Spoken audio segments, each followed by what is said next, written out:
Okay, we're gonna start now. My name is David Scher. I'm the senior medical advisor to Haptique, and this is a session on not everything you always want to know about an app, but how to and what goes into designing the most extraordinary app. And from concept of an idea that you have in the shower until it's splashed across the Wall Street Journal and you're getting millions of dollars of funding, there is a lot that goes on, and we have a great bunch of speakers who are going to help us navigate through that space. The format will be each speaker will speak for 10 minutes and have questions after that, after the final speaker, for the panel for the entire panel to mull over, pass to the person next to them, or share a conversation. So I want to thank you all for coming. Our first speaker is Ann Cleland. She is founder, president, and CEO of Handshake Media, and she's going to be talking about the entrepreneurial clinician, what that person with great ideas needs to know to develop an app.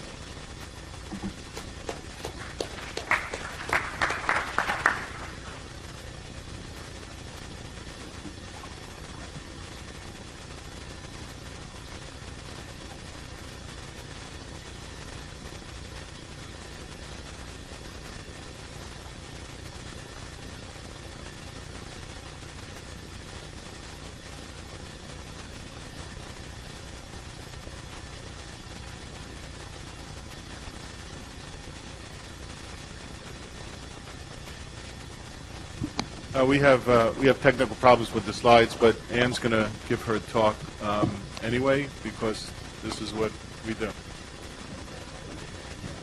I had a feeling it might happen, and so anyway, yes, my name is Ann Giles Cleland. I'm the founder of Handshake Media Incorporated, and I need to share with you our disclosures.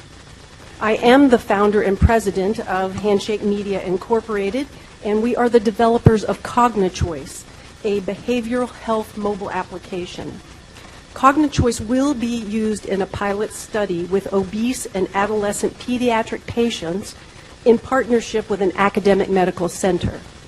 We seek more research partners for studies with other patient populations. And I'm just going to, if you get the slides, just wave to me. Oh, keep going? Keep going, okay, great. So I'm assuming that everyone who would attend a session on what goes into an extraordinary mHealth app has an idea for an extraordinary mHealth app, and you're looking for the insights on how to get yours to market. So the dream is delicious, isn't it? You create the Angry Birds of mobile health apps, you make millions, and have millions of healthy, happy users. The joke is that healthcare would be a great field if it weren't for the patients. Ah, those patients. If only they would follow their regimens and take their prescriptions. Patients are the reality check in a mobile health app dream. Just because you make a mobile health app doesn't mean patients will use it.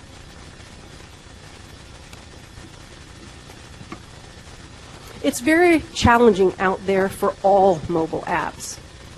Users want them for free. They don't use many. They don't use them for long, and then they delete them. Only 10% of smartphone users have downloaded health apps. It's massively time and labor intensive to develop an app. $100,000 and up to develop one single app. That is from personal experience and from research. So what's a clinician with a great idea for a mobile app to do? Prescribe it. That's the power the clinician has over every other mobile app developer out there. Companies have to market their apps to consumers. You, as clinicians and providers, get to tell their market to use it. You, as clinicians, best know what your patients/consumers need. As you treat them, you're seeing their needs. That's probably where you got your idea for a mobile app in the first place. How great is your great idea? Let's see. A great idea. Whee! So, let's see. Are you open to starting at the beginning? Do you and just like start at the... I want you to see my cool slides.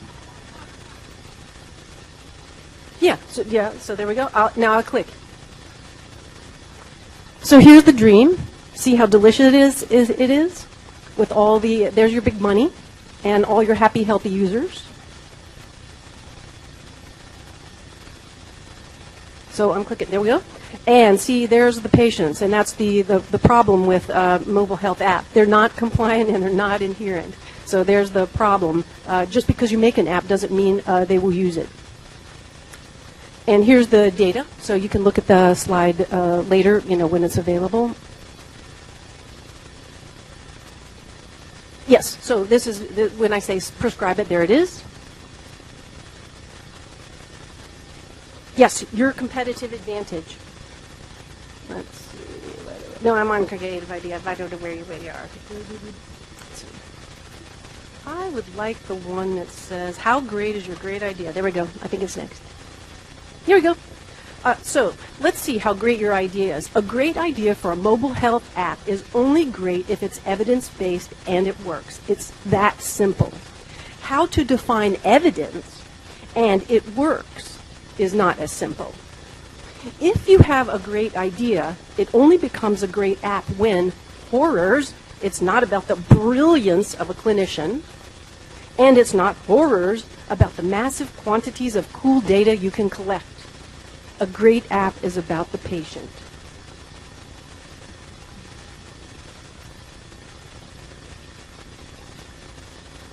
Good. Yeah, if it's about them, you have a chance that they'll use it. If great mobile health apps that work have users, healthcare costs go down, patient health improves, more patients in more places get care, and the entrepreneurial clinicians are rewarded for their great ideas. Here's the story of our effort to apply these principles to our own behavioral health mobile app, CogniChoice. It's a great idea. It's evidence-based. And it's totally about the patient. This image shows the standard sequence of events in automatic, unconscious behavior that plagues people with behavioral health issues. That's the solution. First, the problem. Oops, problem, yep. That plagues people with behavioral health issues. They feel, they do, then they think, usually with regret. What was I thinking?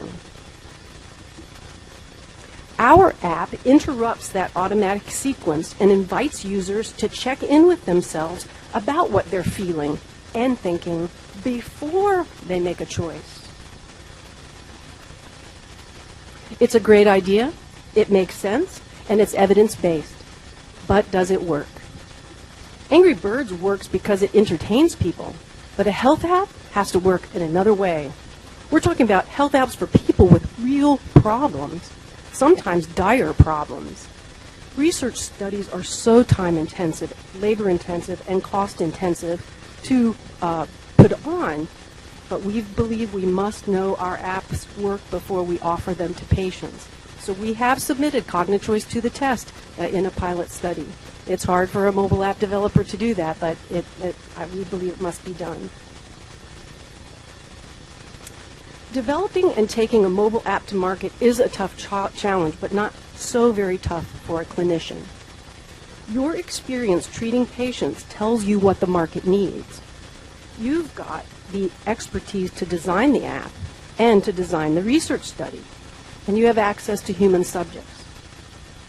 Real human people volunteer all the time for research studies to help other people. And you had my final slide. And you have my final slide, and that tells you everything else you need to know. Make sure there's a market for your app. Feel, empathize. Don't think your way into your idea. Start lean and let patients help you heal your app as you develop and test it so your real dream can come true. To heal your patients. Thank you very much.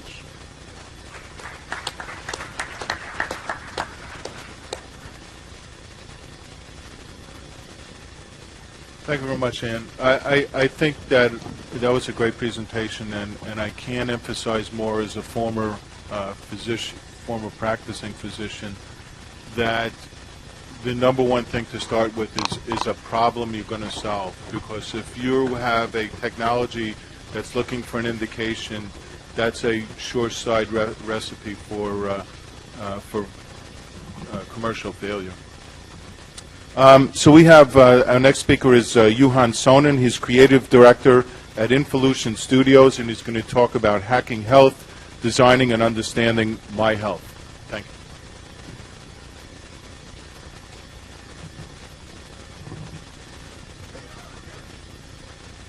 Good morning. I'm Hon Sonnen. I pretend to be a designer, and my day job is running a design studio where we design, build, and ship real products. About 130 million people use the stuff that we've designed and built. And I also moonlight as a teacher at MIT on product design. So I had no clue what my health was like half a dozen years ago until I went to one of these micro clinics and found out that, the nurse bug-eyed said, "Oh my God, you have a 370 cholesterol level." Organ meats, 2 minutes beforehand didn't help that test. But regardless, I just didn't have a clue. And it's funny, when you take your car in to get a checkup, you put a probe in the tailpipe, you get, 2,500 metrics. You put a probe in my tailpipe, maybe you get 1, right? So I think we're familiar with the problem that's going on, is that we as a species of humans are very good at two-dimensional data analysis. When it comes to 3 n dimensions, we just start breaking down. Our brains can't handle it. So what did I try to do is, how do I make quicker, more accurate decisions? So let's do a little find the patient game show here. Find the patient. Raise your hand when you find her. Okay, we're already at the 5-second level. Okay, I'll cut the... There it is. One of the most important parts of your electronic health record, smaller than a gnat's ass. Okay? And this is we are just plagued with a cajillion and a half mobile apps right now, a ton. And most of them behave and look like this, right? There's a lot else that we can, bash on these guys. And this hurts. So a few of us with limited IQs have started to put together a few design axioms that look at and take a system approach to interface design by looking at code, by looking at interface design, graphic design, and behaviors. And we started putting a list together, and here they are, and you can read this at your own time if you need some night-night material. And the first, I'm going to go through just 2 today. One is let data scream. So we saw Catherine, or didn't see Catherine in this case. So what's the remedy for this? This is one example. Yes, all this data is real, by the way. My entire genome now is open source as well, so don't worry about it. But you can see my fat head very quickly. There's an easy identification, and it doesn't just look at your health over time, health as an episodic, but as a continuous assessment. Now, let's go to this measuring a stroke scale. This gives me a stroke when I want to use it, right? What's sort of scary is that Wikipedia, not necessarily known for its interface design, has a really quite elegant breakdown of this versus the app that I just saw. Which would you rather use? So what's happening here in a lot of apps is the ink and the lines are screaming, not the actual data. Okay? This is a huge problem. So again, what's the antithesis of this? Well, something that we put together. Well, what's doing the yelling here? Well, the actual metrics, right? The labeling, all the other goodies, secondary, third. And that's how you treat it in the design. Here's an app we put together that predicts how fat, and correctly in my case, you're going to get over time. And the thing about human beings is that we are not very good at the long now. We want to be able to see pictures of what we're going to look like as a society, as individuals, as fatties like me. And then this gives you that and quickly allows you to see, wow, if I should stop those 5 Twinkie a day habit. Thankfully, they went bankrupt. So less ink, more bang. Now, software is really theater because it's a visual medium. And so you have to stage it just like you go to a show. And, you know, my kids have seen this movie 45 and a half times, but you know instantly what this cat is about before he utters a single word.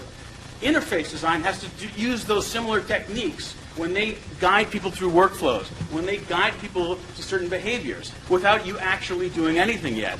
So software is staged, and you have to be ruthless about how you edit it and just show that fantastic story.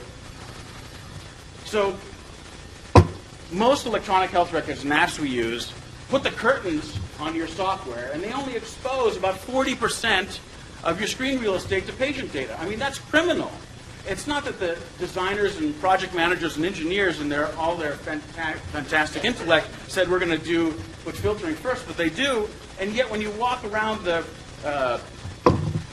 downstairs, you see that this is a plague across almost 99.64% of applications. Don't quote me on that number. And the problem is that has transpired and sort of infected mobile design as well. Here's something that's a little better that we designed at 70% of the screen real estate allocated to the data, and something even more where we took the rigging and theater to the extreme, where everything is around the UI, and that the interface, the data itself is in the middle. So the tenet here is that 80% of your screen real estate, use that for your data. Here's, let's say, the screen. Let's go on to the next tenet. This last one, what interface? When you get into the car nowadays, most everyone's here have been driving for a while. It takes this much cognitive processing to drive, right? But most of your interface is really the road. And when you're looking at this, you're not looking at a ton of heads-up displays that are crowded like this game. More games now are moving towards there's almost an invisible interface, right? Everything is in it. You can touch things. The people are fantastically detailed so that you can see exactly what's happening. Look, even in the first iOS example, the interface disappears when you use the phone app. It actually disappears. So I think this is critical for how you design applications. The second part here is that you have to use, this is a 911 call center dashboard, but the interface, the data itself is the interface. So when I touch things within this, it automatically exposes new things. So there's not this ginormous filter buttons everywhere, but I touch it, I go, and I see it. So I'm going to show you an example of an open source application we're working on licensed under Apache 2, that at least takes most of these tenants under its wing. It's called HGraph. Here's my health picture, all in one symbol. I can see at an aggregate level, there's not a huge amount of UI dust around it. And when I touch it, one of the sections, all of a sudden, I can see my heart labs. All right? So there's no like heart lab button, or I have to navigate to it. It's just touch it and go and expose, and does this whole Eames 10 by 10 business, if you've seen that fantastic movie from the galactic to the atomic. And then if I do the two-finger salute, there are other kinds of single-finger salutes which I recommend, but in this case, I can see a histogram-type picture of my health. So it's not, again, just episodic, but I want to see it for the last decade, from lust to dust. So, and then here's the mobile version of that. Again, very data-heavy, but where's the UI? It's actually just part of the information that you see there. Touch it and go and explore more. So, fabulous. So what interface? You actually just don't want to see it. You want to be invisible to people for the most part. So here are the sort of the axioms that we have here, and you can look at more of them online. And look, when I talk about design as the wannabe designer on the panel here, Barbara's the real designer. It's a lot more than just interface design. You've got business, technical, behavior issues. You've got policy. I mean, the fact that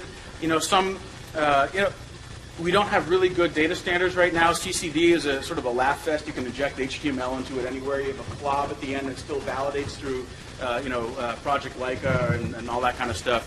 And certification, there's no machine-to-machine testing of your service right now. It's all self-attestation. Whoa, that's fabulous. So ultimately, though, it takes testicular fortitude to get really great apps done. Okay? So in the near future, what's happening is that now that most of us have a cell phone in our pocket, it's the idea that interfaces will evolve with you as a human, whether you're a kid, a somewhat functional human being like myself, or someone over the age of 70. The actual interface will change depending on who's using it and how often you use it, giving you progressive help, all that kind of goodies. And the fact that we're stuck in this design trend of UI under glass, everyone's touching their little glass devices, is not very handy because it's not very good and designed for this thing, right? Pause. And then ultimately, Dr. Watson's going to be giving us our daily advice. So that's going to really bring us to stage 0 detection, where now that we have our cell phone in our pocket and maybe the 40 other sensors and sensor dust in our house and our work, we're going to get to this, where instead of waiting for the cauliflower to manifest itself on your back before you say, I have a problem, you're going to see it at the cellular level. So if you have any questions, give me a jingle.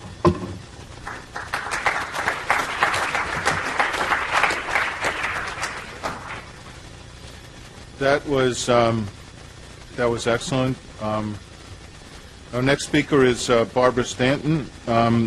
She's a user experience designer with Macadamian Technologies, and is also, not as an aside, the chair of the HIMSS Mobile Design Working Group, and she's going to be speaking about interaction, design principles, best practices, and guidelines from the HIMSS Mobile Design Work Group. Thank you.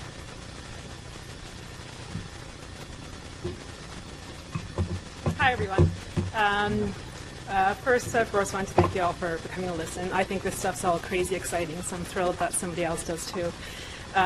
So yes, I'm a user experience designer at a company called Macadamian. We're based in Gatineau, Quebec, and we design and develop software for all kinds of things, from mobile to not, and so on. And we've been specializing pretty heavily in healthcare in the last sort of 3 or 4 years. I've designed a whole bunch of various EHRs, some mobile, some not, most on their way to mobile, and a couple patient-facing things. And sort of as the person who sort of swoops in to, design and oversee the release of, a half dozen of these things a year, I get a really neat perspective of, what's working for people, what isn't working for people. And often it's not, a design feature that's working. It's a way of working as the teams and the groups and the various experts working together that gets you the right result. And that's kind of what gets you the extraordinary app. My button here is this one, right? Press it harder? Okay. As you've heard, there's this HIMSS work group that Johan and I are part of, and there's all these tenets, which was kind of where I was supposed to start this conversation, but I mean, with 10 minutes, I can't even cover one of them, really, because I talk too much. But essentially, I thought I'd sort of focus on 2 very, very specific areas. And they're not necessarily tenets, but they're kind of, starting from the point of broad design principles. And even that conversation is, way too much for this 10-minute session, and Google can teach you all about that. So instead, I kind of figured I'll start with 2 really, really, really specific things that you don't just go through and say, yes, I've looked at context, and yes, I've designed for efficiency, and that's sort of a checklist to make sure that you've done your thing. But actually, these are the areas, I think, where an mHealth app can be extraordinary. These are the places where you not just have to consider it, but you have to look for the opportunities in these 2 areas. Essentially, you need to know your context, that is your user's context, and you have to be efficient within that context. So when we say context, yes, of course, we're going to think about that, but what does this mean? So what aspects of your user's context are going to have an impact on your app? And, where do they use it? What are they using it for? And so first of all, you have to realize that it's a changing physical context. So you've got people saying, yes, I'm on, people on the go doing this. You've got people saying, well, actually, I'm sitting on the couch with my cat on my lap. And the point is, it's a mobile device. It's changing. We have to be able to accommodate for that. And sort of realize that your app's going to have to address a lot of these different contexts, right? And then there's sort of the whole idea of designing for, partial attention, interruption, and that kind of thing. And, users being frequently interrupted mid-task, offline modes and that kind of thing. And then there's sort of the reduced patience. They're just not as patient as they may be when they're sitting at their desk because, again, they're being interrupted. So we have to look at sort of tasks being abandoned, half done. And in the healthcare space especially, that's kind of a really big deal because there's something to be said for, signing off on information that was entered. You don't just leave that half done and kind of come back to it later. There's an actual signing of what you've done. So that, has to be supported. And then finally, we've heard a lot today also, this week, about sort of that intimacy between a mobile device and its user. And it's, it's always carried on yourself, you're its only primary user. And, that sort of intimacy gives us an opportunity to sort of capitalize on. So where am I going? So once you understand the context, suddenly we can look at the needs within this context. And so mobile users aren't some whole different set of users that you have to think about. It's usually the exact same users that are using your fixed solutions, but just in a mobile context. And so their needs change when they do that. And so one of the keynotes on Monday, I can't remember who it was, said that the form factor of a mobile device is poorly suited to support many of the features and functionality of a full-fledged application. And in his very next sentence, he said that the mobile device is better suited to small, self-contained, basic tasks. And I think that's kind of the problem and the solution all in one sentence, because they're not mutually exclusive. They're, if you make the task small and self-contained on the mobile device, suddenly the device stops being the thing that limits what belongs on a mobile device, but it's actually the context and the things you want to do in that context that help lead what should be on that device. And then these, and these tasks I find sort of fall into three sort of different behaviors. So sort of the repetitive ones, like, I'm constantly checking to see, has this patient come in, sort of flow throughout the day. There are the urgent kind of things, like, oh my God, what's this person's emergency contact number? I have to find it now. And then there's sort of the filling of spare time. So, whether you're in line paying for your coffee or something, maybe you can knock off 2 or 3 things off your to-do list. So sort of knowing which of these things are doing on which device kind of lets you make some decisions. So when we talk about these contexts and these needs, we realize that efficiency is everything, You're going to probably have fewer features. You won't be able to focus on as many things. You'll have less screen space. You'll only have half your user's attention. You're probably less patient. And they don't want to work crazy hard to read or input long texts and information on their device. So, given all of that, you're going to have to be quite efficient. So looking at features and focus to begin with, I love that you both use my word here, and it's not my word, of course, but the ruthlessness when selecting what needs to go into this mobile product. It's often not even about features, it's about individual tasks. So, do you want to put your entire EHR's scheduling system on your mobile device? Maybe not. Do you want to be able to see who's coming up next and maybe shift it around? Well, yeah. So, once we start breaking it down to that level, not even looking at it as a feature that has, user story in the project plan and all that kind of stuff, you think about what actually needs to be there. And it also may mean that there are things that you will do specifically for the mobile device that is just irrelevant on the desktop. Like we've said, there are opportunities on mobile with the device and its ability to do various things that may introduce new skills, new tasks that you're going to want to accommodate. And that's not feature creep, that's just doing the right thing. But often everyone's like, oh, no, sorry, we're not adding new features, we're just making a mobile version. Well, no, you're not, you're doing nothing actually, right? So, that's kind of the sort of stuff that we start to look at. And I've got this example, so I'm thrilled we have slides. This one doesn't actually need to be seen. But anyway, so we did this project a couple years ago, and it's a great example of the preconceptions that come around what should be in an app. So it's basically an iPad EMR specifically designed for oncology care delivery and support, and the vendor had amazing medical experts on staff, great domain knowledge, they knew what they wanted, but they made the most common mistake going into this thinking, we want everything on a mobile device. And that's sort of true because people want everything on the mobile device, and only when they have it do they realize what of that is actually useful. So, it was understood right off the bat that one of the prime things here was going to be having super high resolution images of these radiology images so that the doctor could, look at it, share it with the patients, and have these conversations. But it was also assumed that they're going to want to use this iPad with these high-resolution images to identify and mark areas that are going to be treated. And fortunately, we did concept testing with real doctors who looked at this, and they just flat-out rejected this. They looked at us and they're like, you want me to use my big fat finger on this tiny screen that I'm holding in my palm in a busy room and mark an area of a person's body that I'm going to remove? It's like, well, of course not, right? And so, they want to do this in a room with space, big screen, cursor, concentration, and all that kind of stuff. And so, I mean, that was pretty rare for them to have even picked up at that point what would not be useful, because we're often kind of blinded, oh, wow, I can do this anywhere, this is so great, right? So, I mean, it was, you know, the point was, by taking this out and sort of testing it and having it sort of real enough to validate these things, we were able to see what's actually useful. And I kind of think that, I sort of wish I'd heard more about this week, this sort of rush to go mobile, and I'm wondering how much consideration is given to the value of these various things in the mobile space, and you know, how much are we thinking about the business reason for these things to exist, right? And so, you know, are we just checking off, yep, I've got mobile, I'm done, right? And so I'm clearly talking way too much, so I'm going to have to jump ahead here. But so the next one I was going to look at was sort of the efficiency in the space and attention. And so, yes, there's less screen real estate, you're going to have to put less stuff on there. And people agree with this in theory, but they have a horrible time deciding what to leave off the screen. It's kind of like the show Hoarders. You guys have that here, or is that a Canadian thing? Oh, yes. I mean, there's this horrible sort of attachment people have to their stuff, and they have this horrible fear, and I've got my own bad screen to share here. I don't know whose this is, actually, sort of what goes into a clinical summary. And there's this desperate fear to leave stuff off because I might not be able to make a medical decision because the thing isn't there. But what about not being able to make a medical decision because you don't even know what is on there and you can't find the things that are on there? And damn, too much talking. And so, you know, what you kind of want is something where you can find out what is relevant to this patient on this day. So we've got this thing here. You know, you've got Terry at a glance. So Terry came into the office today. We want to know what's relevant. Why is he here today? Is he getting better? Is he getting worse? How did he end up here? And all that kind of stuff. And, you know, things like, you know, in the very little green box there, we find out that Terry's wife passed away recently after a 3-year battle with cancer. You know, how is that less important than seeing up here what the employer's name is? I mean, how is knowing this guy's employer's name going to help you make any medical decision? It's not.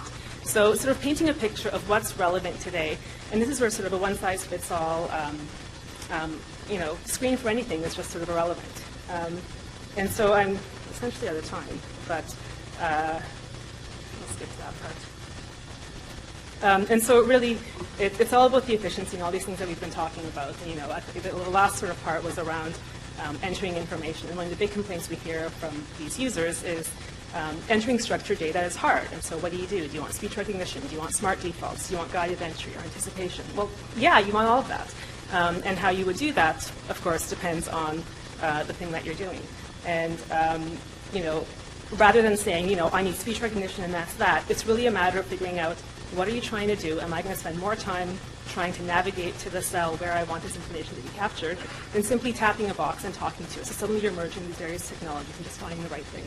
And I'll stop there and we'll let somebody else talk. Thank you.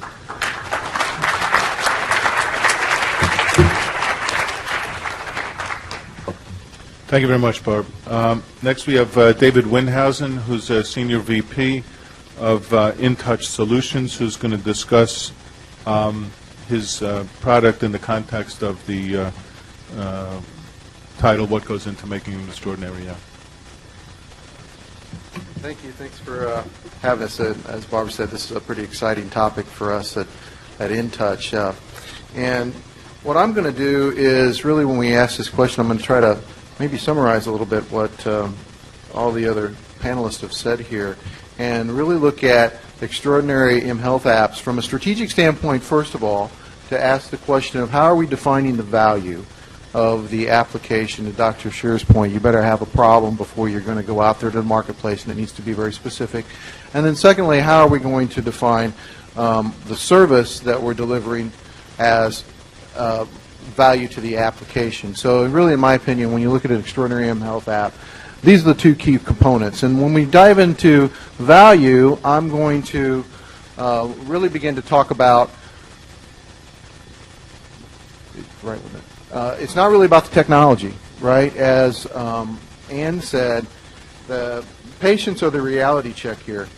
And it has to be something that's evidence-based and it has to work. And for a patient, these are the most important things. They need to understand, they need to learn more, they need to have more knowledge, they need encouragement, they need support, they need a community, they need peace of mind. But most importantly, if we can find that nirvana space that the patient says, you know what, I didn't even know I needed this until I saw it and I started using it, that's where we're really going to find the value of a really extraordinary mHealth app, because at that point in time is when you really address the fact that the patient needs it. It's something they're going to use. Necessity is the mother of all adoption, particularly when it comes to mHealth.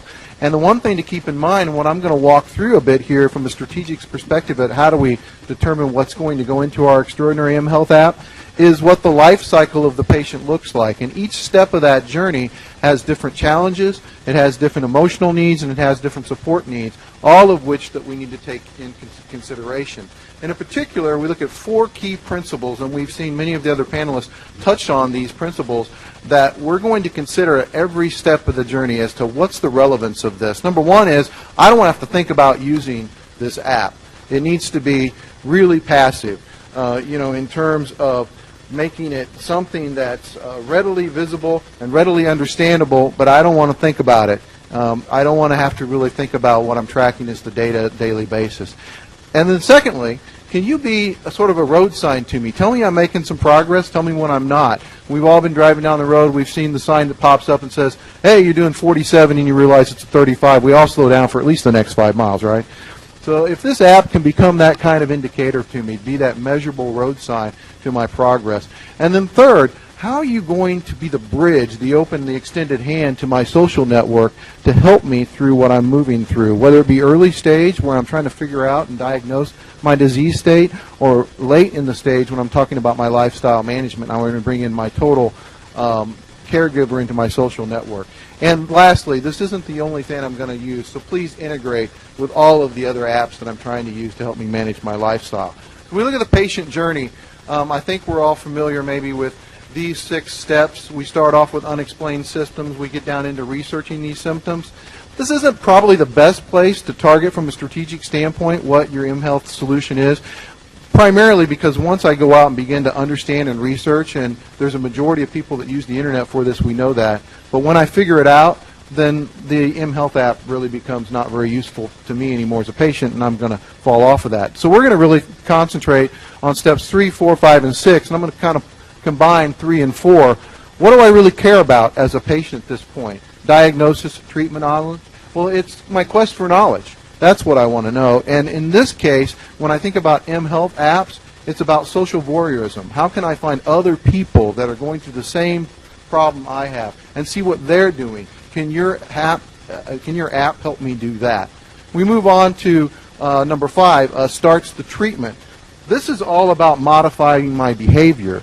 This is when we look back to those tenets and say, become something I can use but not know I'm using it. Become my roadmap as to if I'm doing any good, and begin to help me interact with others that are going to be my support network. And then finally, lifestyle management. This really becomes to play when we talk about integration. I want it to be totally integrated. I'm using it now. It's already modified my behavior, but now I'm interested in quality of life. How is this app, how is your app going to be adopted by me as a necessity for my ongoing quality of life needs? And primarily, one of the biggest things in what we look at in these apps and lifestyle management is the integration with other activity I'm doing, but also my social network. I'm going to walk through the second part, delivering service, by talking briefly about an application called Go Meals. It's out in the iTunes marketplace. But what I really want to spend time of, I'll go through a little bit of backdrop about the app itself to get an idea, but this is really not a conversation about Go Meals in so much as to how it works or how it looks or all of that. I'm going to talk about the rest, the ecosystem. That's where it's the most important. Go Meals, really simple idea. Earlier on, or Barbara mentioned that you've got to be ruthless regarding what it will do. We started off with a very simple idea here. It's got to make healthy eating easier. Dr. Scheer said make sure you have a problem you're trying to solve. That's what we're trying to do. When we launched this thing in 2009, there were only 500 apps that we were really competing with inside of these stores. You can see today the landscape is quite different. Health and fitness apps over 17,000, medical apps over 14,000. To the consumer, the value proposition is this is going to be an easy way for help you manage your nutritional intake, primarily targeted at diabetes patients in the metabolism disease state area, but really could be used by anybody. For the pharmaceutical that sponsored this, Sanofi, it was a way to reach out, to give a handout to other people that are in that space. Whether or not they're using a Sanofi brand or not was really not the point there, but really used for anybody to help manage their particular nutritional intake. Briefly going through the app itself, a number of different feature sets. It's integrated to the data that people are most commonly using when we talk about nutrition tracking, calorie keying. There's a restaurant locator. It's very easy when I'm off on the go to walk into a Wendy's and go, what's this particular hamburger going to do? I'm going to put it on my plate, and it's going to tell me what the nutritional intake looks like. As such, I'm going to track what I'm taking in. So I'm going to Applebee's. I'm going to eat the Oriental chicken salad. I put that on the plate. It puts it in my log and tells me about my nutritional intake. In version 2, which we just released this last couple of weeks, there's an activity tracker, there's a blood glucose log, a number of other feature sets that have been added, and I'm going to talk briefly about how we decided what we were going to do there in adding those feature sets. Broader, it's a cloud-based system. It gives people access to this information across multiple devices and through the web, through profiles, and provides some pretty detailed enhanced reporting capability to let me see over time how am I doing in the management of my nutritional intake as it relates to my case of diabetes. So when we look at Go Meals, though, again, it's not really about the app. It's about what surrounds the app. And the surrounding nature of when we look at an application, I'm going to talk briefly about its ecosystem. Starting off with promotion, because you can't just make an app and expect them to put it in the store and everybody's going to see it. You got to promote it. Then moving down to how do I know if I'm being successful at? What's my customer acquisition? How am I going to establish a long-term relationship with those customers? And how are they going to co-create? How are they going to tell me what to do next? How am I going to listen? And how am I going to move? Because the number one thing that we've found in building some of the mHealth apps that we've put into the marketplace is they're not one and done. You have to move on. You have to build them multiple times. So when we look at promotion and customer acquisitions, it's more than downloads. That is one way to take a look at it, but you have to have a plan for promoting your app. Traditional mechanisms work. Websites integrated with other cross-branding type of promotions work. One of the key things that we found with an app like Go Meals was that using in-app advertisement in games really drove a response to customers directly to go download that app. The sentiment support are obviously key to helping you get it into various parts of marketplaces that call it out. In this case, Go Meals is inside of the health and medical app section of the iTunes store. And the last thing is, how are you going to listen? How are you going to build a relationship? Go Meals, we took a sort of an innovative approach. We created a whole Twitter feed that's a bidirectional point where we understand how customers, users are using the app to manage their lifestyle, and they tell us what they want next, and we make that evolution, and it's never done. It's something that we're continuing to do. Thank you. And in summary, I'll just quickly go through value. Value is defined by really the patient. They want knowledge, they want encouragement, they want support, they want a community, they want peace of mind, they want something they didn't know that they actually needed. That's the real nirvana. 4 key principles: be passive, be my road sign, be the way that I can reach out to others and integrate, and it's more than the app. Think about the ecosystem.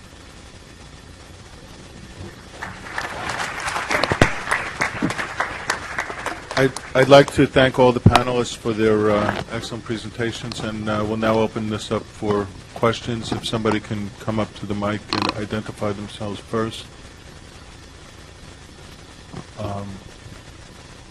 Okay, there are no questions. I'll fill in a couple of minutes by stating that certainly a big elephant in the room is quality of apps. David alluded to how many thousands and tens of thousands of apps are out there, and one of the things that providers as well as patients say is, how do I know an app is safe or reliable? And to put a personal plug in, only because I think it's a very important thing, is Haptique is developing we've developed standards for certification for a program that we're going to start in a few months, and that will be some objective set of standards. There's a question? Yes. Yes. I have a question regarding mobile devices. There's an explosion of different devices and form factors that are coming out, especially with regards to screen size. And I was wondering if the panelists could comment on that relative to mobile app design. Who wants to? Yeah, you're screwed. I mean, that's a nice the fact that you've got Jelly Bean ice cream sandwich, iOS, and 45 devices on each Jelly Bean build is extremely difficult. That's why iOS has the protected garden there. There's good things and bad things about it. That's one of the good things is what the 3 landing places for your service is going to be. But it's a problem that plagues us right now, and there's no end in sight, unfortunately. Right. You see the same thing outside of mobile is certainly affecting the way that we are doing internet-based types of applications, particularly as they extend over to mobile. One of the things we begin to look for are those viewport mechanisms because, as Julian said, if you look inside of Android, the fracture in the device market, there's so many devices out there, and if I have an Android phone that's running Honeycomb, chances are pretty good that it will never run Jelly Bean. You just can't upgrade them that way. And it's not like in the iOS world where you could have an iPhone 4 and it would go through 4 different iOS versions and you'd still have the same device, which causes even more fracture. Well, one of the key aspects that we look at when we're looking at design for the app or even what platform we're going to pick to really address first is the market research around what our consumer or our patient groups are using.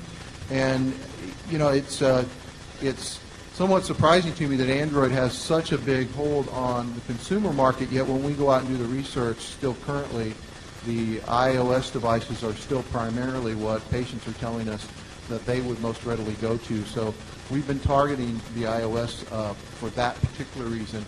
But another key point to what Julian said, particularly with large enterprise support for launching your app, or even if you're small and you're trying to launch an app, if you're going to target something like Android and realize that your app doesn't stop once you've created it once, you have to go through iterative cycles of development continually, including when new OSs are released, and the frequency of those and the device space of those, it can be quite expensive and quite challenging to say I'm going to do it on Android, and it's going to be sort of a native device initially.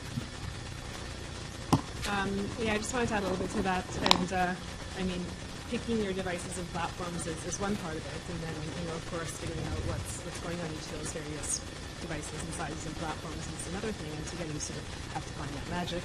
But we've sort of found that there's sort of a bit of a chicken and egg kind of thing. Like, do you pick a device and decide what needs to be on that device, or do you pick a scenario, figure out what device someone's likely to have when they're in that scenario, and then figure out what to put on that device? So it doesn't mean that you won't let somebody do, task A on a mobile phone, but maybe you just really, really don't optimize it for that because they're probably just not going to. The thing I'm going to do while I'm out for a run is going to be quite different from the thing I'm going to do when I'm sitting on my couch with my iPad in my hands, right? So there's kind of this sort of, there's a cyclical thing there, I think, that needs to happen. Thank you. Next question. Hi, my name is Lauren Hibbinet. I'm with Aegis Creative in Lakewood, Colorado. I'm a senior application developer.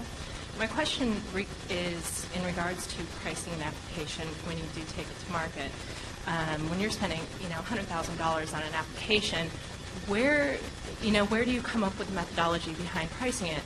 Do you price it 99 cents, $4.99, and when the CEO is looking at your application saying, we need to price this at $4.99, and you get 40 downloads, there's a problem. I have direct experience with this one. So if I could do mobile app development over again, I would have a business model first. I would find a problem and solve that problem and design a business model that solved that problem and then make the app. So we have half a dozen apps in the iTunes App Store. We have half of that many in Google Play, and they have very few downloads because we had a great idea for an app, and we developed them, and we gave them directly to the consumer, and no downloads. So we are not going that model anymore. We are going B2B. That's why we're doing the pilot study on our mobile app. We have a great idea. We have a business model. There is a market for it, and we are going to prove it works. And ideally, organizations will use it for their clientele. So I think a health app with a price is not going to do very well offered directly to consumers, whether it's 99 cents or $2.99, because we know the research shows people, not just patients, people want their apps for free. The only other thing that I think echo everything that Ann just said, not knowing what your app is or what your business model looks like, but there are certain things that we would look at within the application to drive down the initial entry and make it more of an ongoing, what am I doing with it and to what extent am I using it. So in-app purchase of additional feature sets or additional usage types of things, depending upon what its usability is for that particular population, means that a super user might adopt it for a higher price than your typical base user would. And that would be one way to drive down $4.99 to free, but paid for later. Next question. I got two questions. The first one is, there are a lot of people out there that say, hey, we have a cross-platform development thing where we can go ahead and you can develop it and then not for native. So just each one of you, which one do you think is a better way to go, and just briefly why? And the second question is, when was the last time you saw something on these devices that made you smile? That you said, wow, this guy was thinking and this guy knows what he was doing, or this gal knows what she was doing. So those are two questions. We use Titanium Appcelerator. It is a cross-development platform tool that you code in JavaScript, and it spits out an iOS version and an Android version. So I highly recommend it. It's got it's funded. It's several years old. It's open source, and it is it's the top used cross-platform development tool. A. B. The last time I looked at an app and made me smile is not a question I'm currently asking, because it doesn't have a business model. Smiles don't sell. So, truly. Yeah. Right. Next question, please. So we just had the second question on platforms and disparate platforms and platform fragmentation. The one thing that hasn't come up yet is HTML5. Are there any particular challenges or opportunities with HTML5 cross-platform development in the mHealth arena?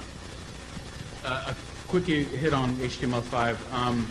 The biggest proponent of HTML5 was no one knows this company is called Facebook. Right, and they announced that they were HTML5 pom-pom waivers, and then about 4 months after that, they killed it, right, like, running over an animal on the highway. So why? Because there was a huge performance hit. So when you're in a native application on your device, when you're in HTML and JavaScript and things like that, there are a number of performance issues, whether it's network latency, whether it's device rendering issues with your browser and all that kind of stuff. So the biggest key thing there is performance. If you can get away with something that doesn't require that much of that, or that you can get around it, then HTML5 has some real benefits.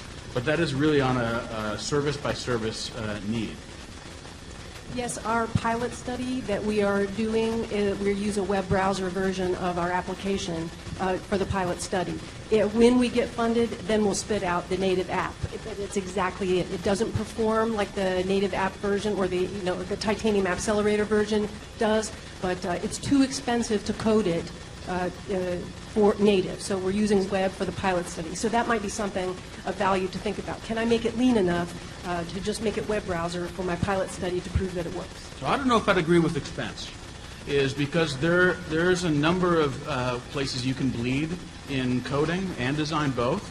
And when you want to code for browsers, you will definitely commit harikari when you start thinking about what are all the browser bits I have to do. So it gets expensive very quickly to do QA. So you have to pick your poison. Next question. First of all, great job, panel. Appreciate all your good comments. One of the things that hasn't been discussed today are mobile apps in the enterprise space. And every major health system now has a mobile app. So for those that are looking to monetize their products through providers or payors, they don't want 5 different Mayo apps. They want you to sit underneath, integrate with, become a part of. So I'd be interested in hearing your thoughts about strategy for entering that marketplace. Pilot study. That, our application is B2B. That's our plan. We hope it will be enterprise level and an API. So it has to be developed from the beginning to hook into other applications. I think that's the only path to go. All right, so you understand you may be giving up your UI, your precious UI. I'll make a statement. Actually, Haptique goes into healthcare provider institutions and offers